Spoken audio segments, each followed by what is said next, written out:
ও মন যে করে পায় না, ধরে রাখা যায় না, চায় শুধু যে তোমাকেই, অন্য কিছু চায় না।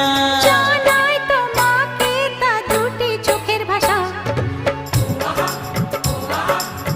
এই তো ভালোবাসা।